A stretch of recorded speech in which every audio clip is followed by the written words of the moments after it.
नमस्ते। आज हमारे क्या?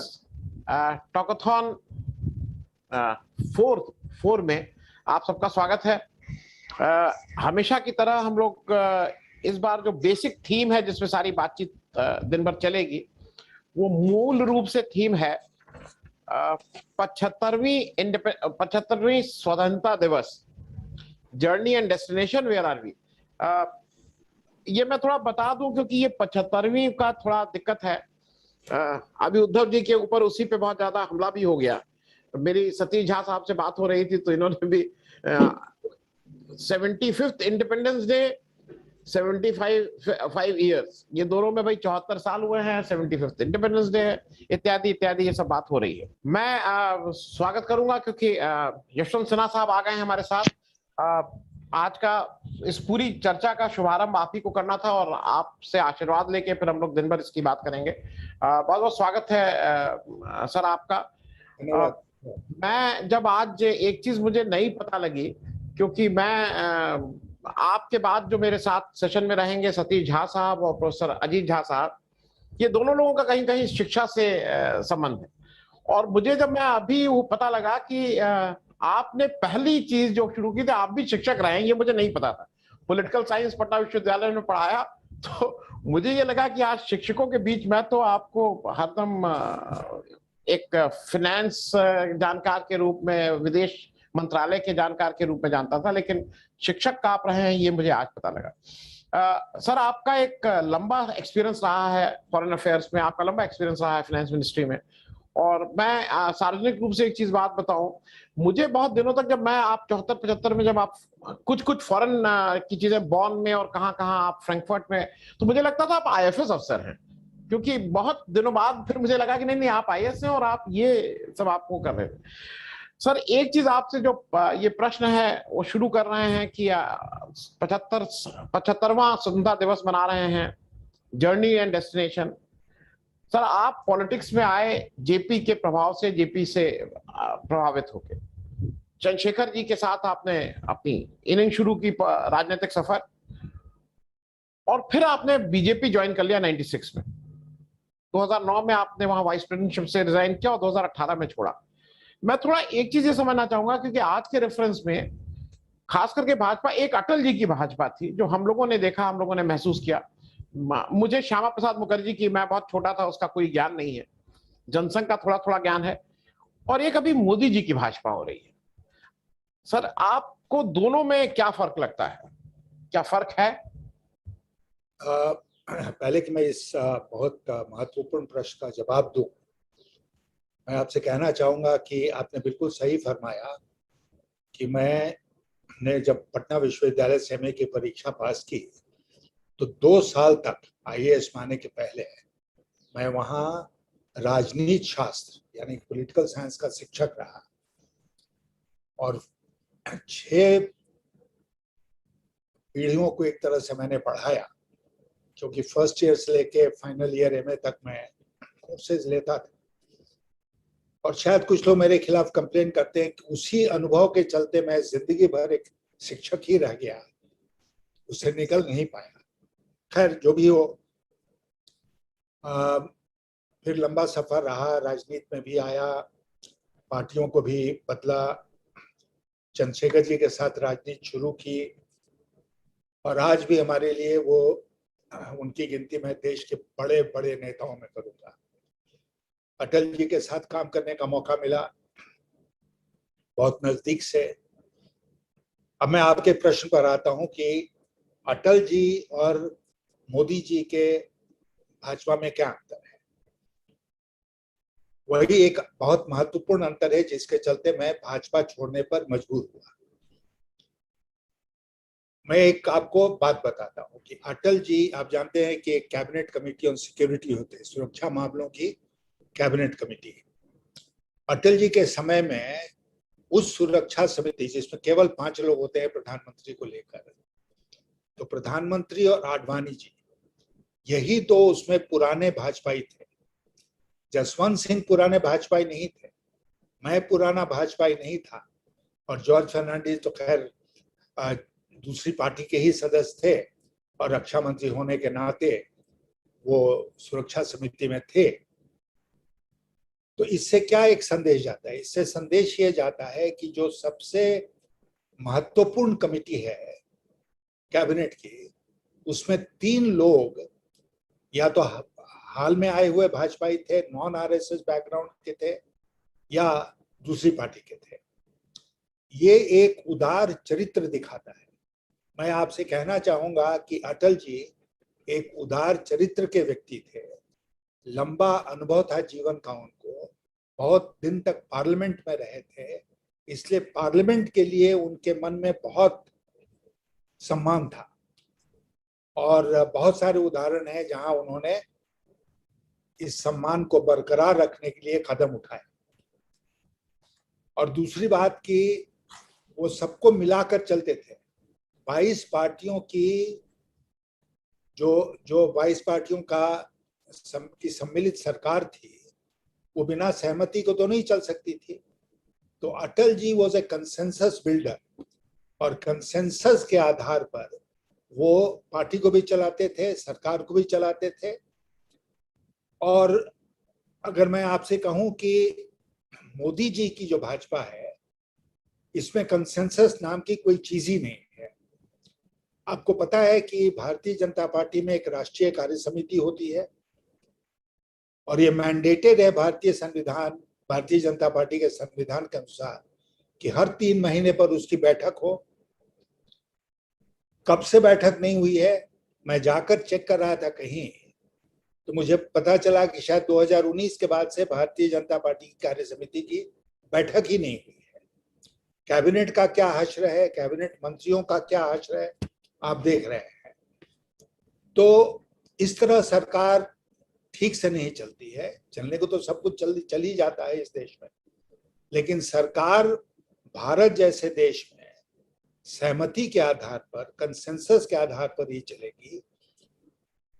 और डेमोक्रेसी को हम लोग ऑटोक्रेसी में नहीं बदल सकते हैं।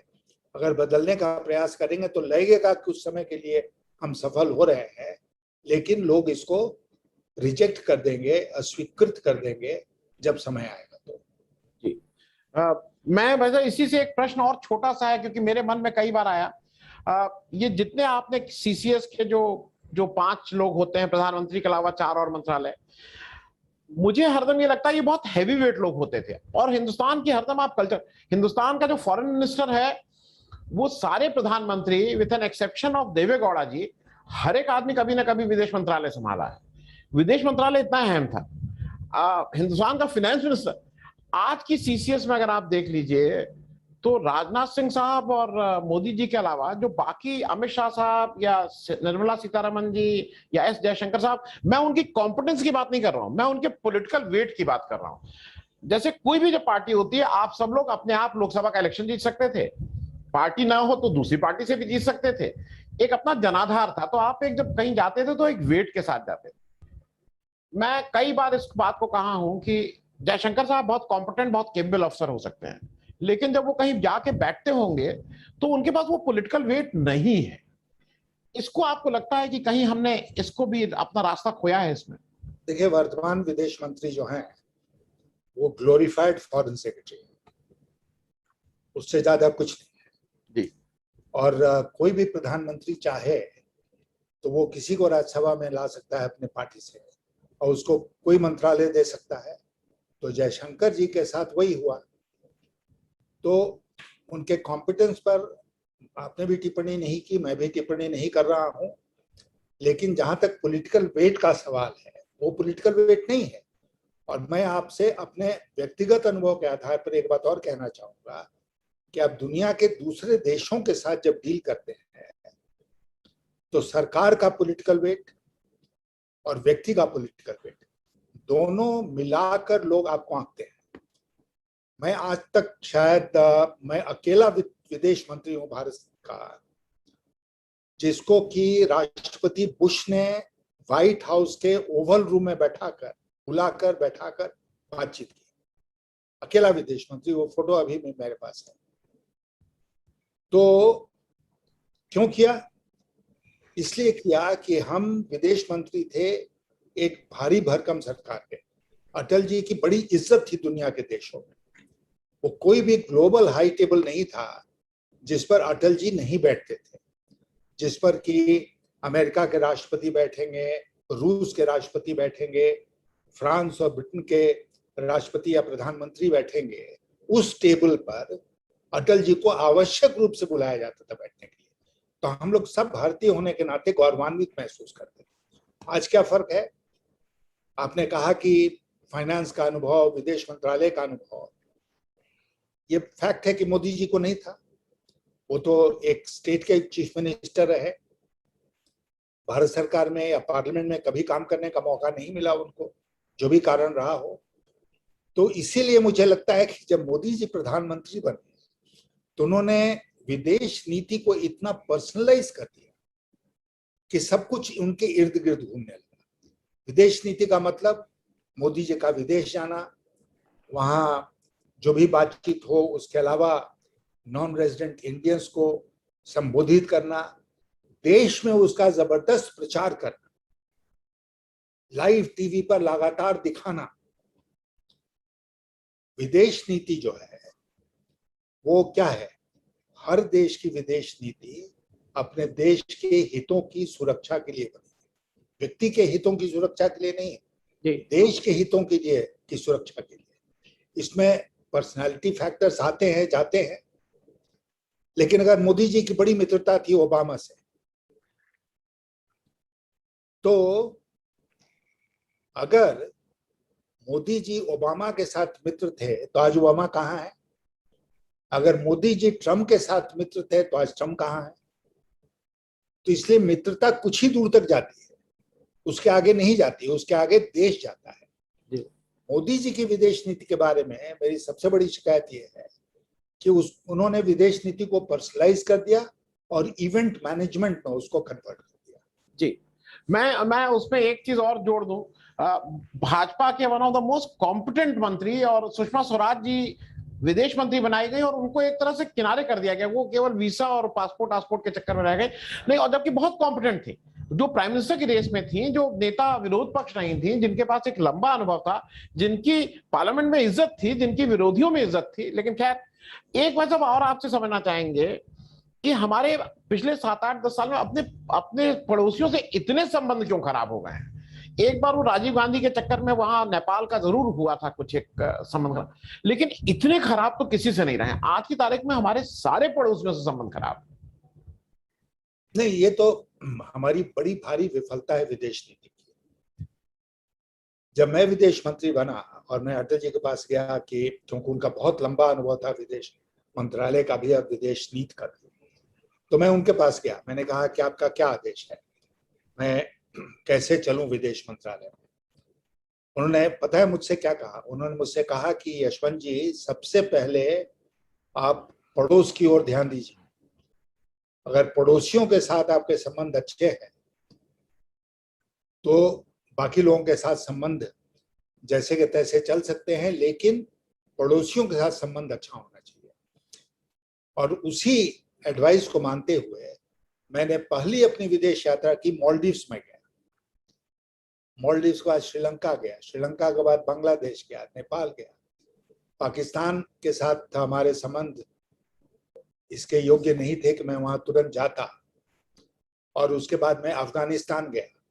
तो पास पड़ोस के जो देश थे उनके पास गया मैं, और यही संदेश लेकर गया कि आप हमारे विदेश नीति के लिए बहुत महत्वपूर्ण हैं और हम आपसे बहुत अच्छा संबंध चाहते हैं, और क्या क्या मुद्दे हैं इस पर आगे हम लोग आइए बातचीत करें और उनको हम रिजॉल्व करें।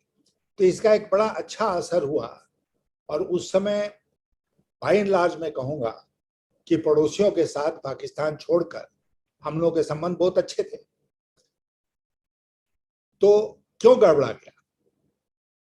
इसलिए गड़बड़ा गया कि पड़ोसियों को आपने वो इज्जत नहीं बख्शी जिसके वो हकदार है।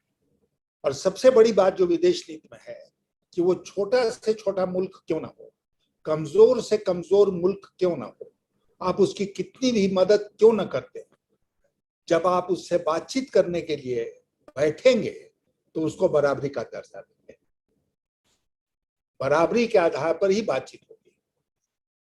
तो आप अगर समझते हैं कि मैंने भारत में फतेह कर लिया, अब हमारा जो अश्वमेध यज्ञ का घोड़ा है वो पड़ोसी देशों में जाएगा, वहां पर भी हम फतेह करेंगे, तो फतेह करने के दृष्टिकोण से अगर आप अपने रिश्ते कायम करना चाहेंगे तो कोई उसको स्वीकार नहीं करेगा। जी। वैसे एक चीज और समझना चाहते थे, ये जो अफगानिस्तान का गड़बड़ झाला भी हो गया, हम उसको गड़बड़ झाला इसलिए बोल रहे हैं कि कहीं क्लैरिटी नहीं, तालिबान रहेगा, गुड तालिबान, बैड तालिबान, अगली तालिबान, तालिबान, मतलब तो इसमें हिंदुस्तान कहीं, जैसे आपको नहीं लगा थोड़ा फंस गया है उसमें? नहीं, फंस गया होता तो मुझे कोई आपत्ति नहीं होती है, क्योंकि अफगानिस्तान में मैं दो चीज कहूंगा जो मैंने स्वयं अनुभव किया था। एक तो अफगानिस्तान के आवाम में भारत के लिए बहुत कद्र है, बहुत इज्जत है, और वहां जाकर ही आप इसको महसूस कर सकते हैं कि आम लोगों में भारत की कितनी इज्जत है।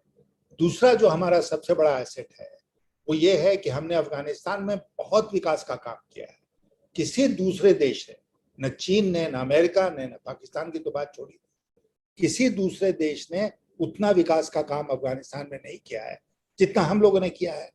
तो हम एक मजबूत प्लेटफॉर्म पर खड़े हैं जहां तक अफगानिस्तान का सवाल है। सरकारें आती रहेंगी, जाती रहेंगी।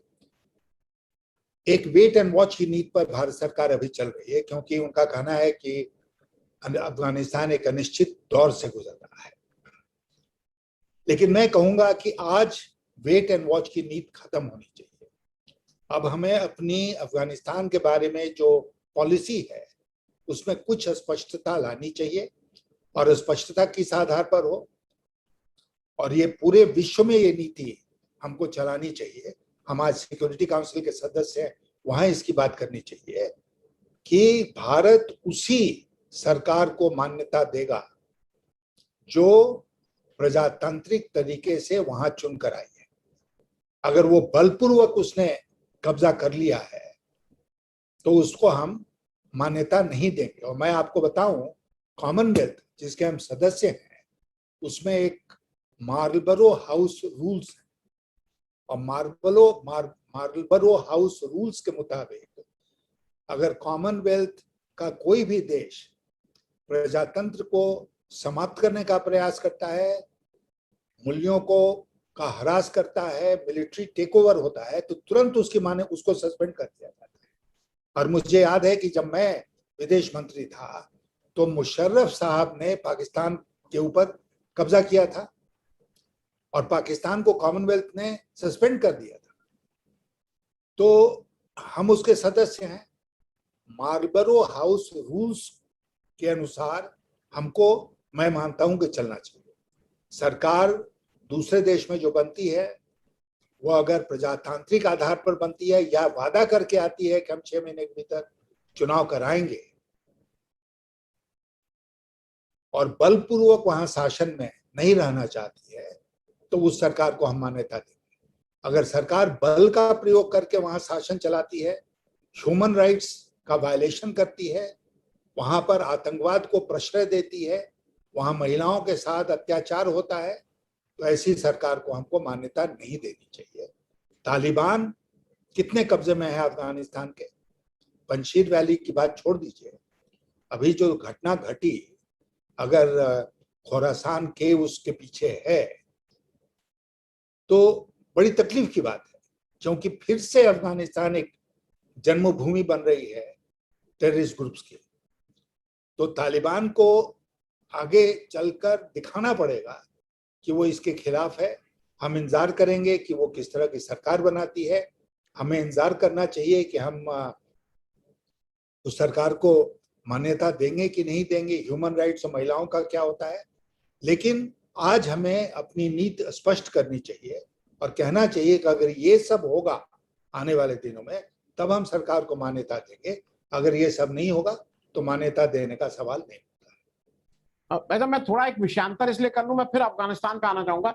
मैं थोड़ा समझने की दृष्टि से बर्मा में जो हुआ, जो भी हो रहा है, वहां पे भी कमोबेश एक आंग सान सुई की एक चुनी सरकार थी और उसको कैसे कैसे जो मिलिट्री शासन था उसने ढकेला।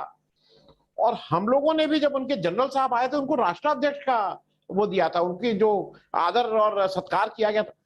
तो कहीं हम लोग भी इसमें बह नहीं जाते हैं भाई? अगर बर्मा में हम ठीक से खड़े रहते हैं आंग सान सुई के पीछे तो देखिए, मैं आपसे कहना चाहूंगा कि जब वहां पर मिलिट्री टेक हुआ था, टेक ओवर हुआ था, जी जी तब भारत की सरकार ने, हम इन लोगों की सरकार थी, हमने उसको मान्यता नहीं दी। जी बहुत दिनों तक मान्यता हमने उसको नहीं दी। फिर कुछ डेवलपमेंट्स हुए जिसके चलते एक वर्किंग रिलेशनशिप म्यांमार के साथ हमारा शुरू हुआ। अगर हम कॉमनवेल्थ के मार्लबरो हाउस रूल्स पर चलें, तो फिर अगर किसी भी देश में मिलिट्री टेक ओवर होता है तो हमको उसको मान्यता नहीं देनी चाहिए। हमने तो जब हमारी सरकार ने ये गलती की, मैं इसको गलती ही मानता हूँ, कि जब मुशर्रफ ने टेक ओवर किया तो हमने उनको हिंदुस्तान में बुला भेज दिया। वो हिंदुस्तान आए, उसके पहले राष्ट्रपति बन गए वहां के, अब पूरे मान सम्मान के साथ भारत में उनका स्वागत हुआ। तो ये नहीं होता। मैंने व्यक्तिगत रूप से उस शासन का कॉमनवेल्थ में विरोध किया, और जब भी बात आती थी कि पाकिस्तान का सस्पेंशन रद्द किया जाए, अब वहां पर प्रजातंत्र मुशर्रफ साहब बहाल कर रहे हैं, तो मैं पूरे फैक्ट्स एंड फिगर्स के साथ जाता था कि कैसे ये शैम है, गलत है, और प्रजातंत्र बहाल नहीं हो रहा था। और कई मौके पर मैंने उस सस्पेंशन को खत्म होने से रोका था। तो इसलिए हमको आज अफगानिस्तान के संदर्भ में एक नीति स्पष्ट करनी चाहिए, जो हम न केवल अफगानिस्तान में पर दुनिया में कहीं पर भी कोई देश होगा उसके साथ हम करेंगे। कई देश हैं, जैसे चीन है, आपने म्यांमार की बात की, तो चीन के लिए ये कोई मायने नहीं रखता है कि वहां प्रजातंत्र है कि मिलिट्री शासन है। और मुझे याद है कि जब वहां मिलिट्री शासन था, हम उसके साथ डील नहीं कर रहे थे, तो एक कहीं हम गए किसी रीजनल कॉन्फ्रेंस में, तो म्यांमार के भी विदेश मंत्री वहां पर आए हुए थे। उन्होंने मुझसे मिलने की का समय मांगा, तो खैर मैंने समय उनको दे दिया। पता है उन्होंने मुझसे क्या कहा? बड़ी बात जो उन्होंने कही वो ये कही कि आप लोगों ने मैदान छोड़ दिया है, आप प्रजातांत्रिक सिद्धांतों पर चल रहे हैं, चीन नहीं चल रहा है, और चीन टेक ओवर कर रहा है म्यांमार। बहुत पैसे लगाकर चीन म्यांमार का विकास करने में लगा हुआ है, भारत एब्सेंट है। तो बहुत लोग जो रियलिस्टिक फॉरेन पॉलिसी की बात करते हैं, वो ये कहते हैं कि सरकार चुनना न चुनना, किस तरह की सरकार है, वो उस देश का कंसर्न है, हमारा कंसर्न है।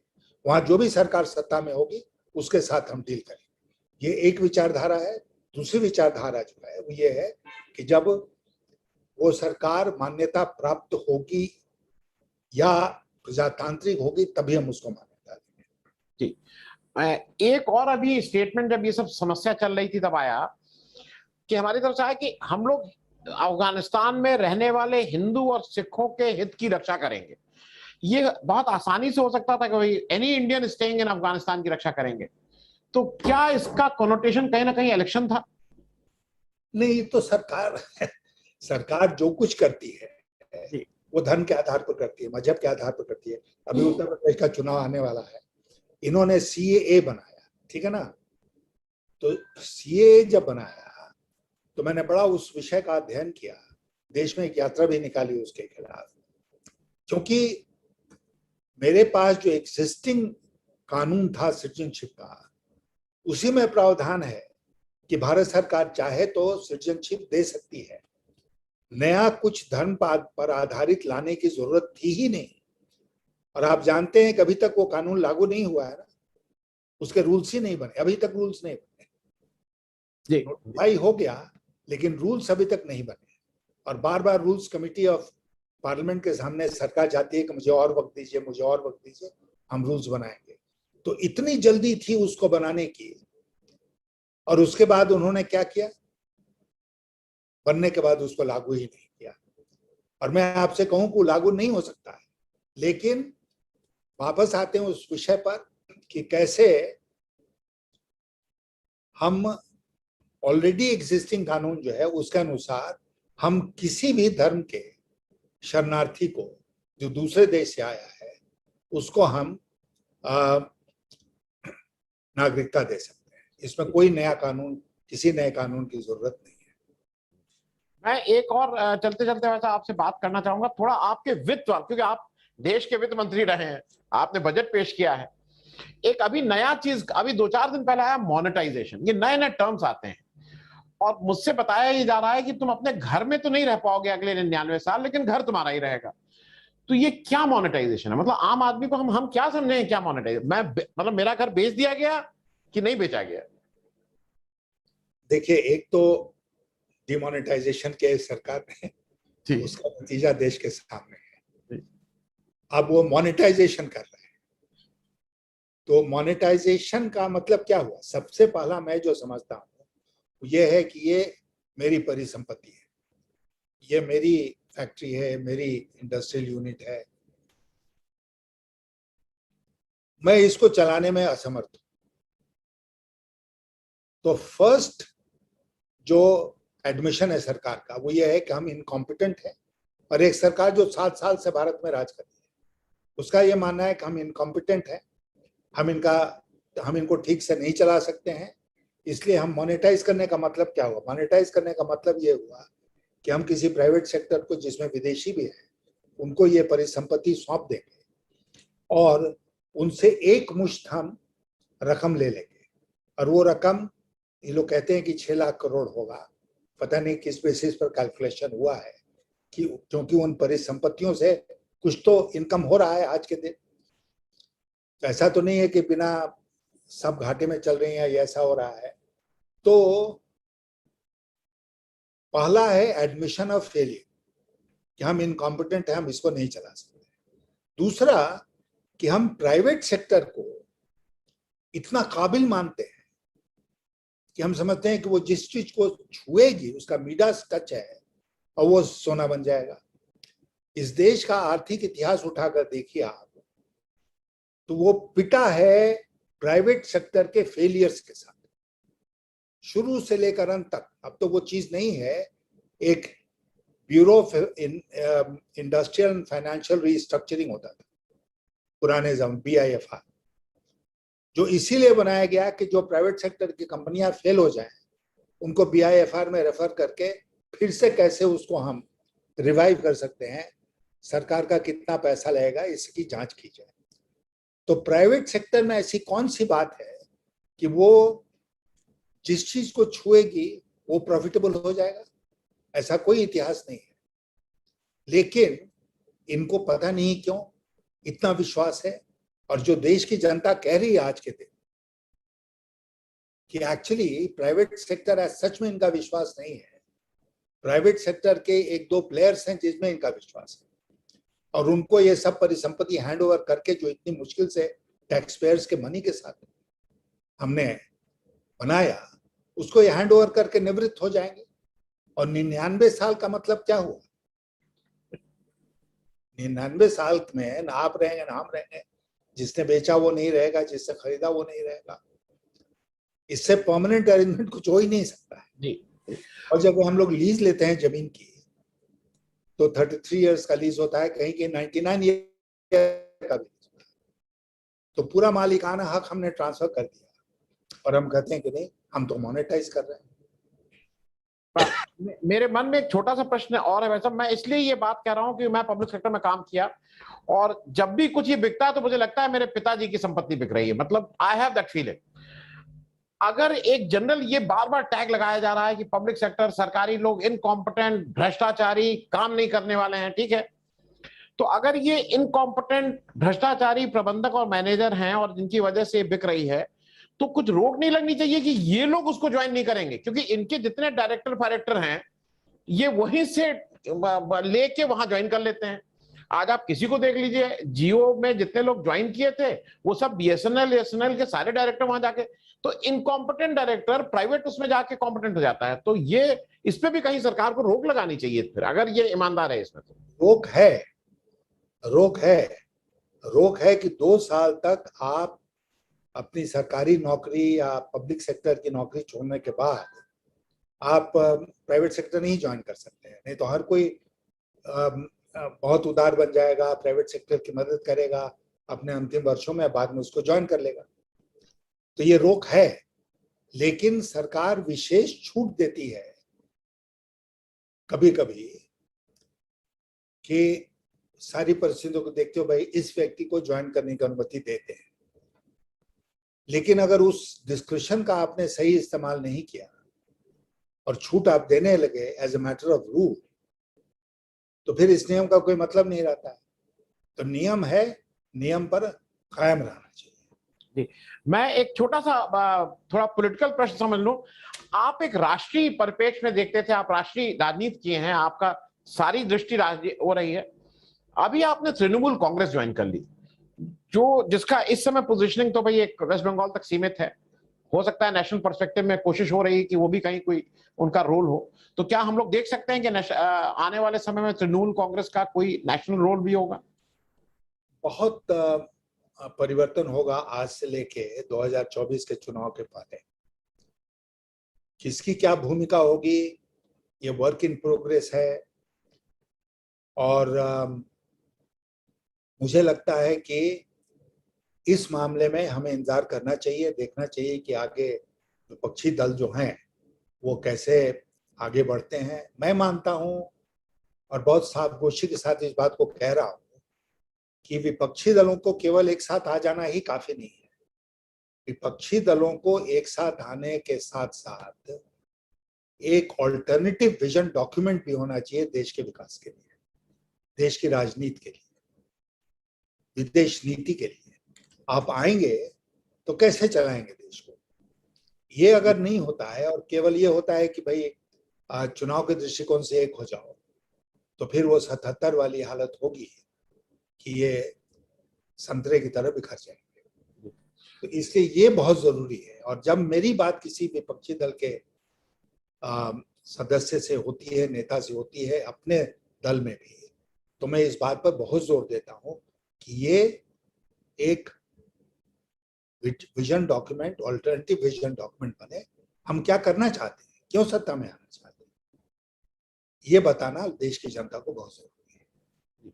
मैं और एक अंतिम प्रश्न, व्यक्तिगत प्रश्न है ये। वैसे 2015 में आपको फ्रेंच सरकार ने सम्मानित किया था, वो आप 2015 में तो सरकार से बाहर भी हो चुके थे एक्टिव, तो वो क्या सम्मान था और किस लिए आपको सम्मानित किया? उसका बहुत प्रचार नहीं हुआ देश में। नहीं, हमारी किसी चीज का कोई प्रचार नहीं होता है जी। नहीं, पता भी नहीं लगा। मेरा कहना यह था कि पता भी नहीं लगा उस चीज को। हाँ, नहीं लगा। मैं आपको बताऊं कि वो एक लीजन ऑफ ऑनर है, इंग्लिश में यही उसका तजुर्बा, ये अनुवाद है। फ्रांस में एक लीजन ऑफ ऑनर है। उस लीजन ऑफ ऑनर में विभिन्न प्रकार के ऑनर्स हैं जो वो देते हैं विदेशी नागरिकों को और अपने देश के नागरिकों को भी। उसमें एक है कि officer of the legion of honour. Bharat में शायद 2-3 लोगों को ही अभी तक मिला है मेरे को लेकर। तो फ्रांस की सरकार ने वो इज्जत मुझे दी, वो मेडल मुझे दिया, और उनका कहना ये था कि वो हमने दिया है क्योंकि आप जब सरकार में थे तो आपने भारत और फ्रांस के रिश्तों को बढ़ाने के लिए बहुत काम किया, जो सही है। क्योंकि मैं वित्त मंत्री के रूप में भी फ्रांस गया था, विदेश मंत्री के रूप में भी फ्रांस गया था, फ्रांस के लोग यहाँ आते जाते रहे, और हमारा पूरा प्रयास था कि फ्रांस जो बराबर भारत के साथ खड़ा रहा है रूस की तरह, तो फ्रांस के साथ हम और नजदीकी बढ़ाएं और आर्थिक नजदीकी और बढ़ाएं। तो इसलिए हमारा जितना आर्थिक अनुभव था उसके आधार पर मैं इसमें लगा हुआ था ये करने में। बाद में क्या हुआ कि जब मैं सरकार से बाहर हो गया था और लेकिन पार्लियामेंट में था, तो पार्लियामेंट में एक बहुत सारे फ्रेंडशिप ग्रुप्स होते हैं किसी किसी मुल्क के लिए। तो यहाँ पर स्पीकर, उस समय स्पीकर महोदया ने मुझे India France parliamentary friendship group का इंडिया का अध्यक्ष मनोनीत किया था। तो इसलिए मैं लगातार फ्रांस में और भारत फ्रांस के रिश्तों में न केवल रुचि लेता रहा बट आगे बढ़ाने की कोशिश करता रहा। और इन्हीं सब को देखते हुए फ्रांस की सरकार ने उस वक्त तय किया कि हमें officer of the legion of honour का सम्मान दिया जाए। और फ्रेंच एम्बेसी में एक फंक्शन हुआ जिसमें उन्होंने ये सम्मान मुझे प्रदत्त किया। बहुत प्रचार नहीं हुआ, जैसा आपने ठीक ही कहा, नहीं हुआ, लेकिन फैक्ट यही है। मैं चलते चलते एक बात और बता दूं अपने दर्शकों को, क्योंकि उसके लिए एक लंबा मैं आपसे कभी और समय लेके, क्योंकि आपके समय की एक दिक्कत है। जो बैलेंस ऑफ ट्रेड हुआ था, जब हिंदुस्तान का रिजर्व कुछ दिन का रह गया था, और उस समय आप जैसे कहते हैं ना, उस मुश्किल ओवर में बैटिंग करने आए थे, और आज हम लोग कहते हैं कि भाई हमारा तो इतना रिजर्व एक साल से ज्यादा के उसका है। उस पर कभी और चर्चा होगी। अगर आपके पास 2-4 मिनट हो तो सतीश झा साहब एक कुछ प्रश्न पूछना चाहेंगे अजीत झा साहब, अगर टाइम हो, क्योंकि आपने कहा था टाइम की थोड़ी दिक्कत थी। सतीश झा साहब दिनमान के पुराने मैं मन छोड़कर भागूंगा नहीं। नहीं नहीं नहीं, सतीश जी अगर आपको कुछ पूछना है, सतीश जी। जी। यशवंत जी, हम लोगों को उम्मीद थी, हमने देखा जैसे चंद्रशेखर जी के साथ आप थे, मैं उनके साथ जब मैं तरुण था, सिर्फ 16 बरस का था, उनसे परिचय मेरा हुआ था, और मैं भी जेपी जी के साथ था। मैंने पीयूसीएल की स्थापना में थोड़ा कुछ काम किया, पीयूसीएल बुलेटिन बनाई, अरुण जेटली मेरे साथ उसमें थे, हमारी टीम में थे। वो सब जो हमने देखा, आपने जो एक लीडरशिप रोल लिया था एक जमाने में, हम लोग को बड़ी उम्मीदें थी कि आप जो है, बहुत कम लोग प्रशासन छोड़ के उस तरह की जो समझ थी उससे लेके सत्ता में आते थे और सरकार में आते थे। कृष्णमरण के बाद शायद आप, मुझे याद नहीं है ठीक से, लेकिन शायद आप पहले प्रभावी प्रशासक थे जो नेता बने। उसमें जो आपने जो देखा, आपकी जो एक परिपक्वता थी प्रशासन की, उसका जो आपने इस्तेमाल किया नेतृत्व लाने में कैबिनेट में, उसकी जो 2-4 चीजें जो समझ की हैं, वो अगर आप शेयर करें तो हमारा ख्याल है उससे काफी हम लोगों का फायदा होगा। देखिए, मैं एक दो चीजें जो याद पड़ती हैं तुरंत उसके बारे में बताता हूँ आपको। सरकारी नौकरी में जब मैं था तो फाइल्स का डिस्पोजल होता था। रोज आपके पास ऑफिस में फाइल्स आती हैं, आप उसको डिस्पोज ऑफ करते हैं। अटल जी की सरकार का मुझे याद है एक वाकया, कि एक मंत्री महोदय ने मुझसे कहा कि मेरे पास बहुत फाइल जमा हो गया है। मैंने कहा क्यों? उन्होंने कहा मेरा पीएस छुट्टी पर है। पीएस नहीं तो फाइल कैसे? मेरे पास जब मैं वित्त मंत्रालय में था तो बक्से भर भर के फाइल आते थे, 4 बक्से 5 बक्से, वो इतने बड़े बड़े बक्से होते थे। और वो दिन भर का जो फाइल अफसर लोग डिस्पोज ऑफ करके मेरे पास रेफर करते तो आता था। मैं देर शाम को ऑफिस छोड़ता था, करीब मे बी 8-9 बजे के बीच में, और लौट कर जब घर आता था तो कुछ तुरंत खाना खा के मैं घर के ऑफिस में बैठ जाता था। कोई पीएस नहीं होता था, कोई पीए नहीं होता था, केवल एक प्यून होता था। प्यून का फंक्शन क्या था कि वो बक्सा खोले, चमड़े का बक्सा होता था, बक्सा खोले और उन फाइलों को निकाल के मेरे टेबल पर रखे। फिर मैं बैठकर उन फाइल्स को डिस्पोज ऑफ करता था। और अगर मैं दिल्ली से बाहर नहीं होता था तो मैं रोज के रोज एक एक फाइल, एक एक चिट्ठी, सब कुछ जो कागज मेरे पास आता था वित्त मंत्री या विदेश मंत्री के रूप में, मैं उसको उसी दिन डिस्पोज ऑफ करके उसी बक्से में भर के दूसरे दिन वापस भेज देता था। तो मैं किसी पर निर्भर करने की जरूरत मुझे नहीं पड़ी। क्यों नहीं पड़ी? क्योंकि मेरा प्रशासन का अनुभव था, और मैं हाथ से मैं बड़े बड़े नोट लिख देता था क्योंकि उस दिन मैंने रात के वक्त हम कहाँ किसी टाइपिस्ट को तकलीफ थे, तो हाथ से मैं लंबा लंबा नोट लिख देता था फाइल पर अगर मुझे लिखना होता था तो मेरे प्रशासनिक अनुभव का एक बड़ा लाभ जो मुझे वित्त मंत्री के या विदेश मंत्री के रूप में मिला, वो मिला कि फाइल्स को डिस्पोज ऑफ करने में मुझे कोई दिक्कत नहीं। फिर उसके अलावा मीटिंग्स, मैं आपको बताऊं कि खास करके जब मैं वित्त मंत्रालय में था तो दिन भर हमारा मीटिंग में निकल जाता था।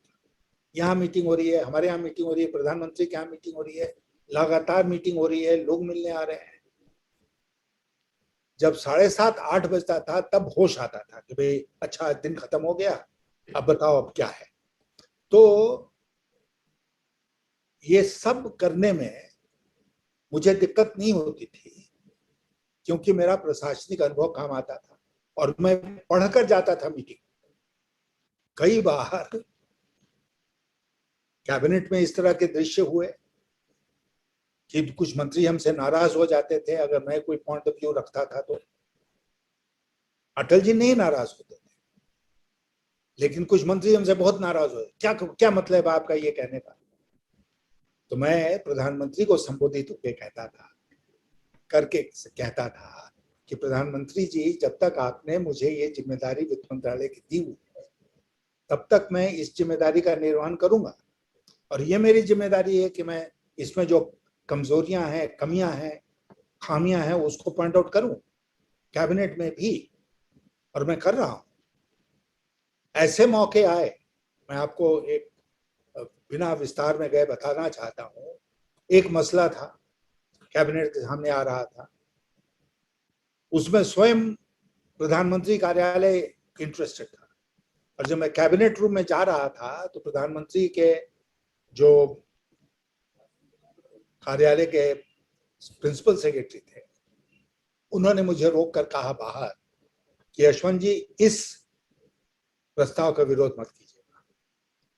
मैंने हाथ जोड़कर उनसे कहा, मैं अपने कर्तव्य का पालन करूंगा। मेरा कर्तव्य मुझसे कह रहा था कि आप इसका विरोध करो, विरोध कर मत, तो जो खामियां हैं उसको पॉइंट आउट करो। और मैंने पॉइंट आउट किया। मेरे पॉइंट आउट करने के बावजूद वो प्रस्ताव पारित हो गया। प्रस्ताव जब पारित हो गया तो आज तक उसका सबसे बड़ा डिफेंडर मैं रहा, क्योंकि सिविल सर्विस में मैंने ये सीखा कि भाई अपनी बात तो रखो, लेकिन एक बार फैसला हो जाए तो उस फैसले के साथ मजबूती के साथ खड़े रहो। ये मैंने अपने नौकरशाही के करियर से सीखा था। प्रोफेसर अजीत झा साहब भी अजीत झा भाई साहब, आप अगर जल्दी से करके, क्योंकि आपको जाना है यशवंत भाई साहब को। प्रोफेसर अजीत झा साहब। कोई सवाल नहीं। हाँ। बहुत साफ गोई से यशवंत जी ने सब बातें आपके साथ की हैं, जैसा अक्सर करते हैं। दो बहुत छोटी टिप्पणियां मैं करना चाह रहा हूं। एक तो ये कि मैं व्यक्तिगत तौर पे कभी मिला नहीं यशवंत जी से, चलिए आज मुलाकात हो गई। उनके और मेरे कॉमन संपर्कों की संख्या बहुत ज्यादा है। मेरे पिताजी चंद्रशेखर जी के मित्र थे कई साल तक, और मेरी पीढ़ी के और मेरी पीढ़ी से ऊपर के जो साथी चंद्रशेखर जी के साथ काम करते थे, मैंने तो कभी काम नहीं किया, मेरा अपना संगठन था। उन सब का जब यशवंत जी आए पार्टी में, तो उन सब का बहुत मधुर संबंध था यशवंत जी से, इसलिए बिना मिले ही मुझे इनके बारे में बहुत जानकारियां लगातार मिलती रहती थी। ये एक छोटी टिप्पणी। दूसरी टिप्पणी, जो अभी यशवंत जी ने कहा कि केवल विपक्षी एकता पर्याप्त नहीं होगी अपने उद्देश्यों को हासिल करने के लिए, इसी में जोड़ते हुए मैं दो बातें कहना चाहता हूं कि यशवंत जी अपना समय, अपना अटेंशन इस पहलू पे ज्यादा लगाएं। और हम सबको ध्यान है कि कठिन परिस्थिति में जब हेलो जी, आवाज आ रही है, बोलिए बोलिए। हाँ, कठिन परिस्थिति में जब इंदिरा गांधी की तानाशाही के खिलाफ विपक्षी दलों को सफलता मिली थी, तो वो सफलता तब मिली थी जब वो एक जन आंदोलन के पीछे आके खड़े हुए। अगर हिंदुस्तान के लोगों के दुख दर्द से निकले हुए आंदोलनों के पीछे विपक्षी दल खड़े होंगे, और जो उनके बारे में कुछ गंभीर सवालों पर लोगों के मन में दुविधा और शक है, उसको दूर करेंगे, तभी विपक्षी एकता की भूमिका कारगर होगी, नहीं तो नहीं होगी। और यशवंत जी जैसे नेता जो इस वक्त विपक्ष में हैं, उनकी महत्वपूर्ण भूमिका है कि अपने अनुभव का और अपनी प्रतिबद्धता का इस्तेमाल इस दिशा में करें। धन्यवाद। बहुत धन्यवाद। बहुत बहुत धन्यवाद आपका यशवंत भाई साहब। पूरा देश इस समय, क्योंकि देश को बहुत उम्मीद है आप लोगों से, 2-4 लोग बचे हैं, और आप हैं, शरद पवार साहब हैं, ये सब लोग हैं, आप लोग एक्टिव हैं, सोच रहे हैं। आशा है कि हम लोगों को रास्ता कुछ आप लोग दिखाएंगे। Thank you so much for joining. बहुत बहुत धन्यवाद। नमस्कार।